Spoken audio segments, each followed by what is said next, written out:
Hi folks, I'm Gene McLoughlin. I'd like to welcome you to Old Bridge Outlook. Today we have a very interesting program considering all of the issues that took place on the Hawaiian Islands, particularly Maui. We're pleased to welcome our guest, Gail Thompson, who is a 35-year resident of Old Bridge, and Larry Springer, who is the Administrative Board Chairman of Simpson Methodist United Church on the corner of Route 516 and Owens Road in Old Bridge. Folks, welcome. Good to have you with us today. Thank you, Gene. Thank you. Gail, you do have a magnificent background on Hawaii. If I could ask you, could you give us some personal background? You were born there and so on. Could you just take us through that a little bit, please? I am born and raised on the island of Oahu. And my grandparents, grandmother and grandfather, were born on the island of Maui. I do believe they were born in the town of Kahalui. So I have lived in the Hawaiian Islands all of my life until I met my husband and married and so forth and moved to what we all refer to this as the mainland. But after several years of living here, I lost my job and decided I needed a purpose in life. And I was asked to speak at a very small group about my Hawaiian history and culture, and I did. They loved it. And driving home, I made up my mind that day, since I really could not find another job, I was going to prepare this program, which took me a year to prepare it, to practice it, to sew the dresses that I wear when I do my program, to make contacts so that I could start to get bookings. And I've been doing this for 10 years. Okay, well, thank you for the update on that, Gail. Gail, can you give us some of your heritage? You have this unique background. Tell us a little bit about the heritage. I am Hawaiian Portuguese, and which many people are. Hawaiian Portuguese is rather a common nationality, if I may say. You will not find 100% native Hawaiian people any longer. This will be people who are only Hawaiian. They are part of our history. After Captain Cook's discovery to the Hawaiian Islands, several years later, like 50 years later, the missionaries came. They helped the Hawaiian people in a very important way, which you will hear about in my program. And then many people began to find out that they could make a lot of money from the sugarcane fields. This is what brought different people to the Hawaiian Islands to try to buy the land from the natives. Most of them were very unwilling to sell, but eventually they did. And this was also the first time that new plantation owners had to bring people from many parts of the world, such as Asia and Europe, to come and work as plantation workers. This is the start of what we like to refer to as the melting pot. So today you will find people of many nationalities. Yeah. I'll give you an example of my sister-in-law, who happens to have 5 nationalities. Really? Herself, yes. One of them is English, by the way. And this is not uncommon. It's a wonderful thing. I grew up with kids that were of all different nationalities.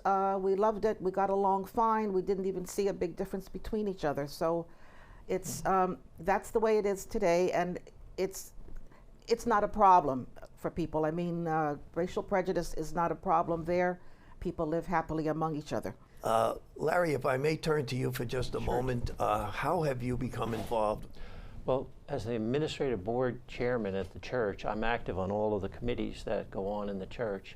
And sometimes I'll notice people who are, we'll say, are on fire for the church and doing good things.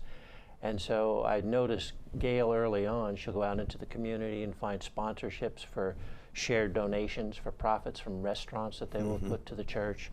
She's very active in promoting visitations to the members of our church who haven't been there in a while, or what we call shut-ins. So she's everywhere in the church, and so we're glad to support her in what she's doing with the program. And again, her heart is in the right place in that she's looking to raise donations actually for Hawaii. Okay, and we're going to get into that too. Thank you, Larry. Gail, how did you leave Hawaii and get here? What brought you here to the mainland, as you call it? Oh, because I married a man who's from New York. Yeah. We met with mutual friends, introduced us, and we married. After our marriage, I guess we lived there a good 10 years at least, or 11 maybe, he just could not find a well-paying job. That is a big problem in the Hawaiian Is it Islands. really? And decided that we needed to make a move to the mainland for a better life for ourselves. And I did have my son and my daughter at that time too. And we decided to move. And we moved to New York, lived there 3 years, and then living in New Jersey for maybe I'm over 40 years already.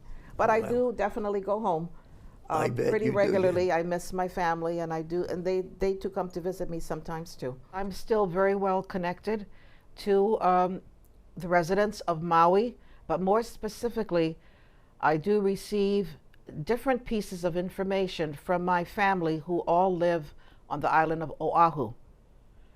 And it's nice to hear information from them because it will be more local news that is being shared on the television. Gail, isn't tourism, though, a major contributor to A major economic factor Yeah. of the Hawaiian Islands. It probably always will be. Maui, well, that won't be for a couple of years probably, but all of the other islands, the four major islands are my island, island of Oahu, the island of Maui. We have another island called Kauai. Now there is a fourth island that bears the name Hawaii, the only island that does, but local people call it the Big Island because it was definitely formed by a volcano, which is not a dormant volcano. It does erupt from time to time. Is that Diamond Head? No, Diamond Head is on my island. Okay. Yes, so these are the four major islands that the tourists do come to visit. Believe me, we're very appreciative to them.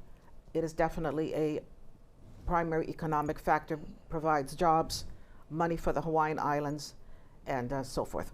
Okay. When you came here with your husband, were you working? Did you have an occupation then? Oh no, I stayed home another couple of years with my children. I did not want to go back to work till they started elementary school, and then I worked Yeah. actually in New York for a few years, for the FDIC actually. Okay. And now today you're retired except for your devotion to your little program that you're putting together, huh? Yeah, I've been doing this for 10 years. As I say, I have another program that I've been doing for about 6 years. I do enjoy it very much, sharing my history and culture with people, and I would encourage people of other nationalities to do the same. It's quite interesting to learn about other people. I think it's fascinating too. I should Yes. do more of it for my own. My background is Irish on both Yes. sides of my family, and I have a cousin who takes care of part of that. You know, gets the Irish. You know, but I've been in Ireland and I've never visited the places I should have visited. Oh, that's very important. I But know it when is. you come home, you must put a program together, share it with other people. You know, sharing information about other people's history and culture could really, really help our problem with people not respecting other people that are different. No, that is a big problem Yes, today. and it could really help. If we can touch just a little bit Sure. on the Hawaiian history, what do you see as the key points in your program about Captain Cook?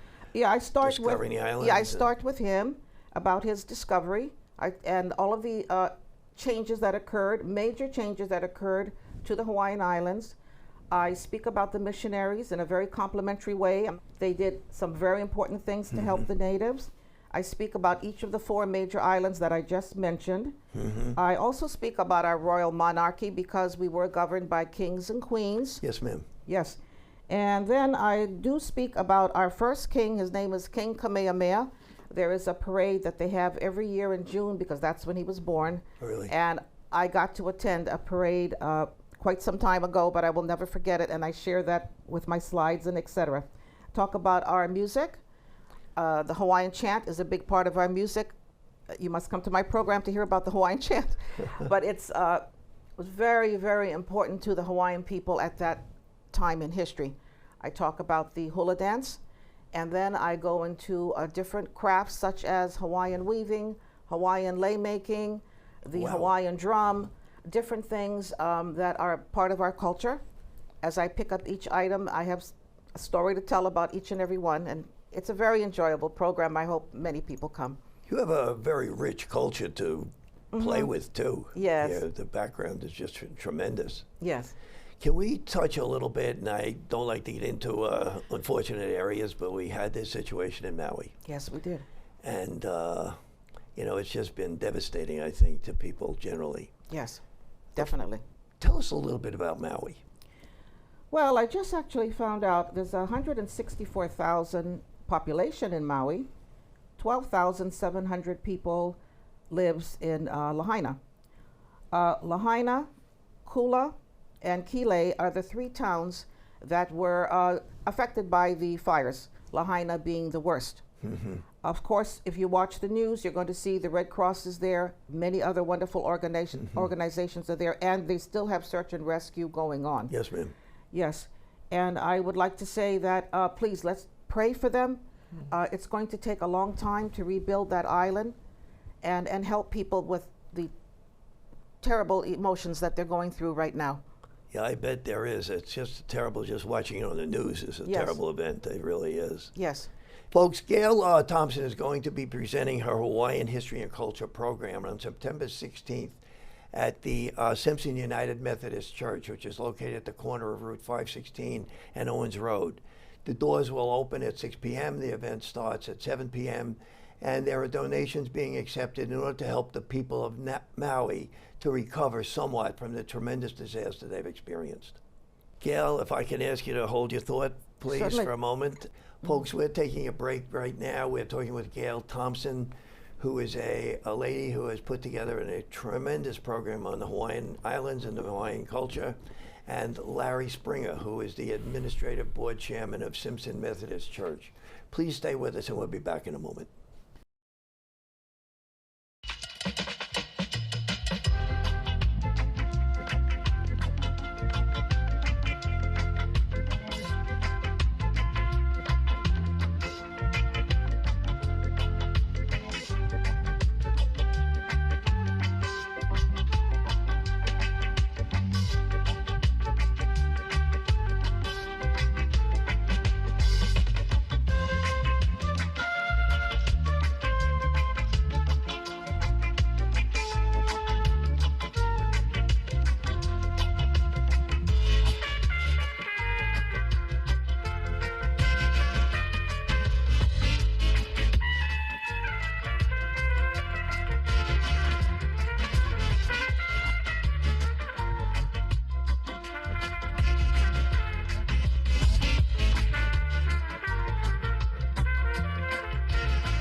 If you need to do something to feel okay to drive, you're not okay to drive.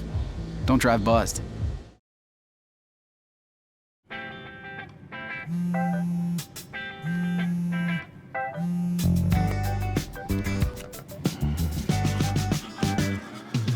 Baby, you see, you're so right for me, and I'm right for you.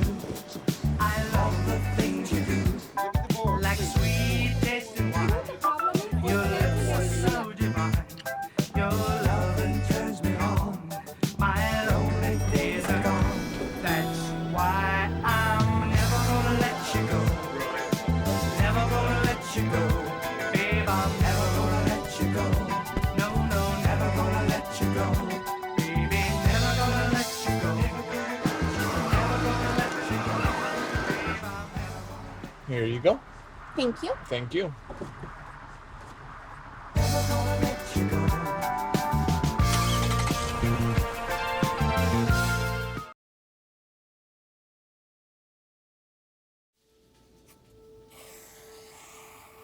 Dad, Just 1 minute, okay? hey Bobo, do trees tell each other stories? I'm sorry. I'm afraid I don't know that. Hey, why don't we go find out?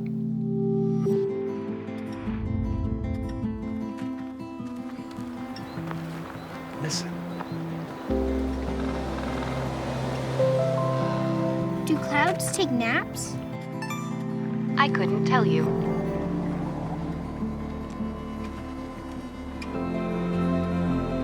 Can birds draw pictures? I don't have an answer for that.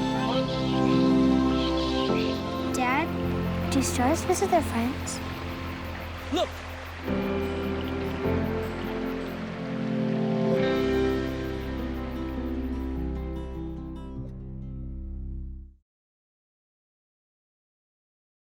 Hi, I'm Smokey Bear, and I made an assistant to help you prevent wildfires. Dude, I've got this. I've been camping since I was 5 years old. But I am a camping influencer. You know what? I'll bet you $5. Okay. Assistant Smokey, what is the best way to put out a campfire? To put out a campfire, drown with water, stir, drown again. Then make sure the fire is out cold by feeling with the back of your hand. Wait, really? I'll take the $5.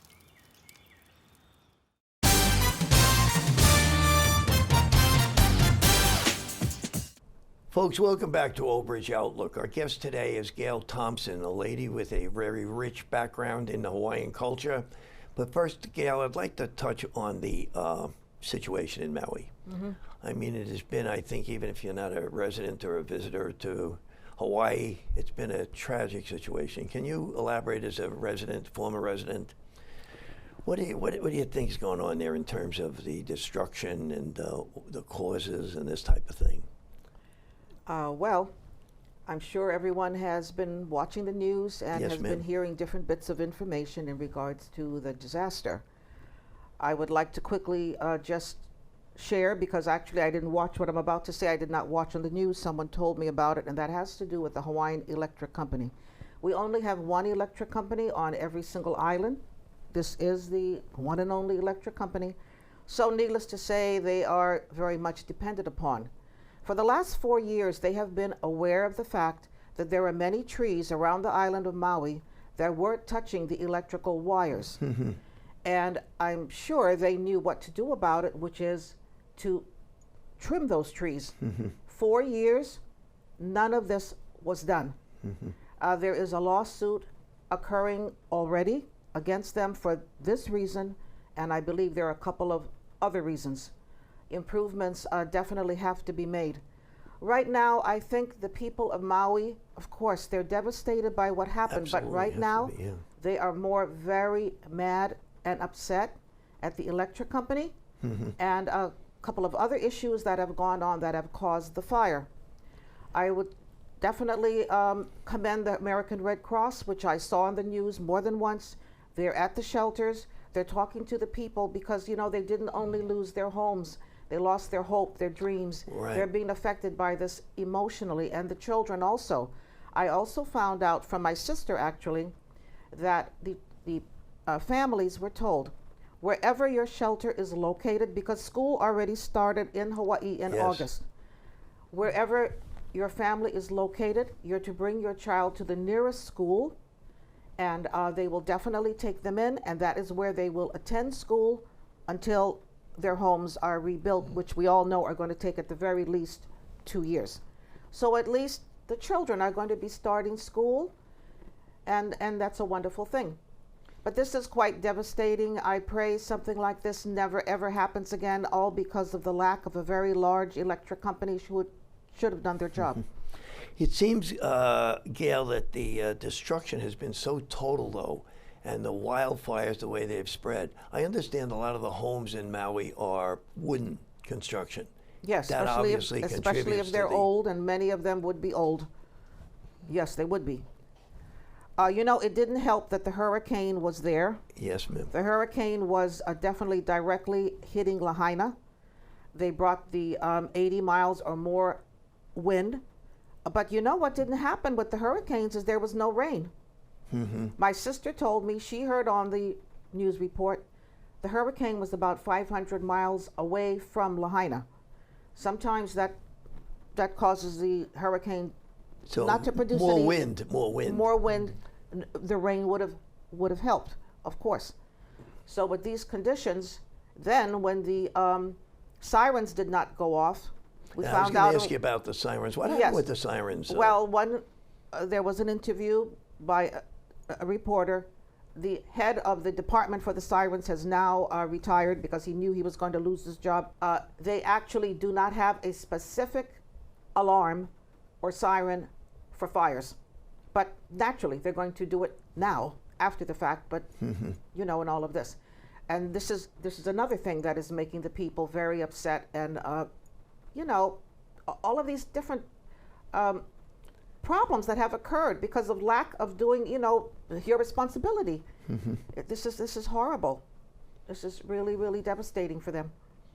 I'm sure it is. It just the news itself is just heartbreaking to see it. Larry, where have you gotten involved? Gail came to our administrative board meeting and she presented us with an idea she had about raising some money for the people who are in Maui and affected by this great disaster.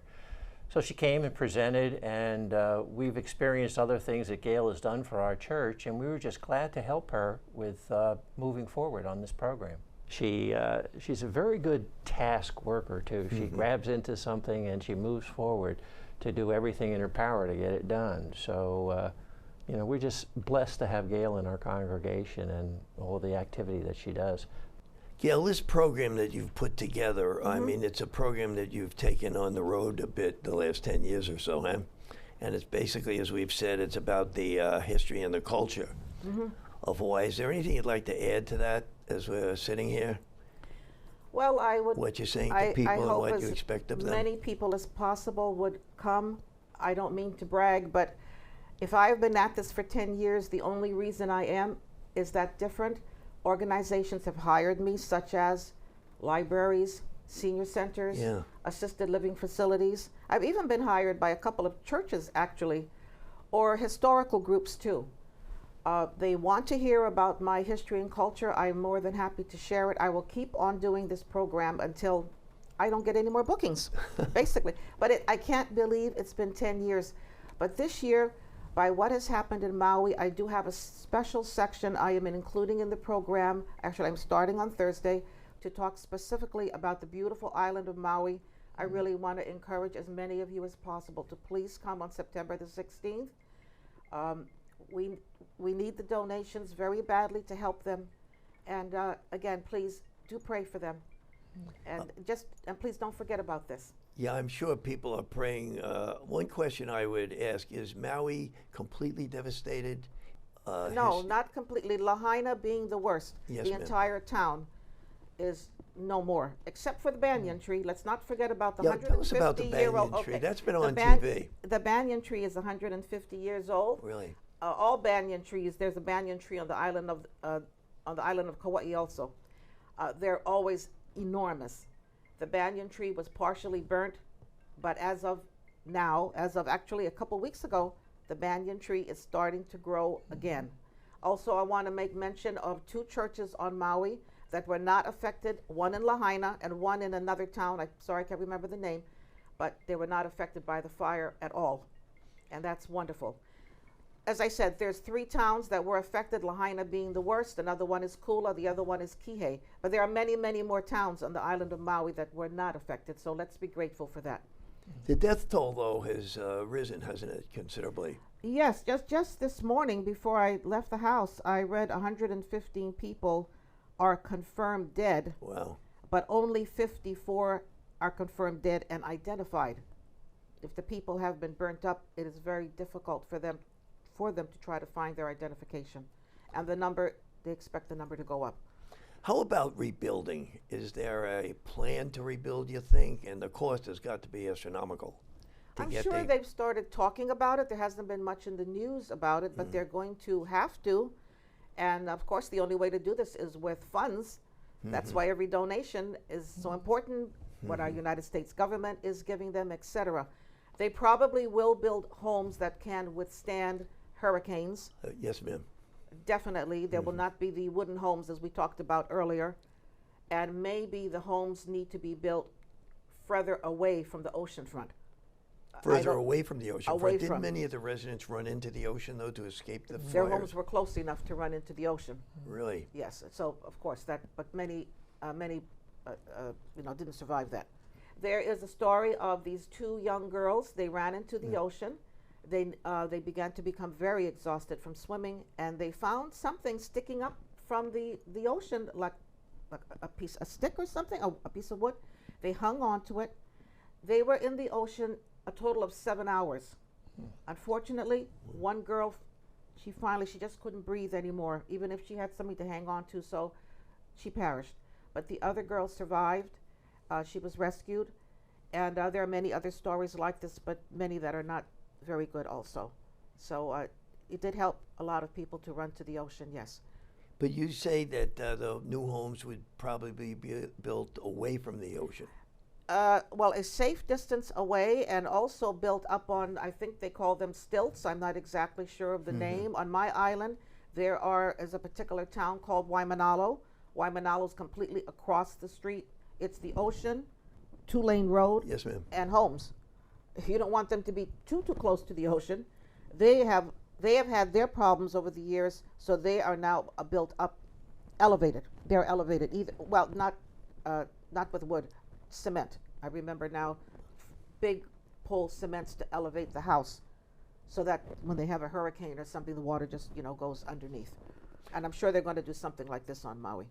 With your tremendous program, this historical program that you're doing in Hawaii, do you limit it pretty much to the Middlesex County area? Do you broaden beyond Middlesex County? Oh, no. I've gone to Bergen County.